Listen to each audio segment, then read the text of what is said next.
ഞാൻ മനസ്സിലാക്കുന്നത് ദേശീയപാതയെ സംബന്ധിച്ച് ഇത്രയും കാലം മരുമകനും അമ്മായിയച്ഛനും കേരളം മുഴുവൻ ഫ്ലക്സ് വെച്ച് ഞങ്ങളാണ് ഇതൊക്കെ പണിയുന്നത് എന്നാണ് നാട്ടുകാരോട് പറഞ്ഞിരുന്നത്.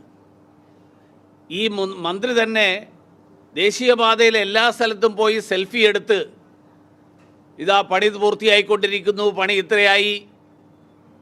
ഇപ്പം എന്താ പെട്ടെന്ന് ഇത് ദേശീയപാത നാഷണൽ ഹൈവേ അതോറിറ്റിയുടേതായത്? അപ്പോൾ കഴിഞ്ഞ കാലങ്ങളിൽ പറഞ്ഞിരുന്നത് ഉപേക്ഷിച്ചോ? അപ്പോൾ ഇനി ദേശീയപാത ഞങ്ങളുടേതല്ല കേന്ദ്ര സർക്കാരിൻ്റെതാണെന്ന് അംഗീകരിക്കുമോ? അപ്പോൾ ഇത്രയും കാലം പറഞ്ഞിരുന്നത് വെറുതെയാണോ? അതാണ് എൻ്റെ ചോദ്യം. ഇത്രയും കാലം സെൽഫി എടുത്തിട്ട് ഇതാ പണിയുന്നു എന്ന് പറഞ്ഞ ആളുകൾ അപ്പോൾ ഇത്രയും കാലം എന്തിനാ ഈ കള്ളത്തരം പറഞ്ഞത്? ഏത്? അതിനു മുമ്പ് ഞാൻ പറഞ്ഞിട്ടുണ്ടല്ലോ.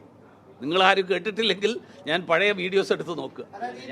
സംസ്ഥാന ഉത്തരം പറയട്ടെ എന്ന് ഞാൻ പറയാൻ കാരണം, ഇത്രയും കാലം ഞങ്ങളാണ് ഇതൊക്കെ പണിയുന്നത് എന്ന് പറയുന്ന ആളുകൾ ഇപ്പോഴെങ്കിലും സമ്മതിച്ചോ ഇത് ഞങ്ങളല്ല പണിയുന്നത്, ദേശീയപാത കേരളത്തിൽ 6 വരിപ്പാത 650 കിലോമീറ്റർ ദൂരം പണിയുന്നത് കേന്ദ്രമാണ്, കടക്കൂട്ടം ബൈപ്പാസ് പണിതത് കേന്ദ്രമാണ്, കൊല്ലം ബൈപ്പാസ് പണിതത് കേന്ദ്രമാണ്, ആലപ്പുഴ ബൈപ്പാസ് പണിതത് കേന്ദ്രമാണ്, സമ്മതിച്ചു കഴിഞ്ഞാൽ അടുത്ത മറുപടി ഞാൻ പറയും.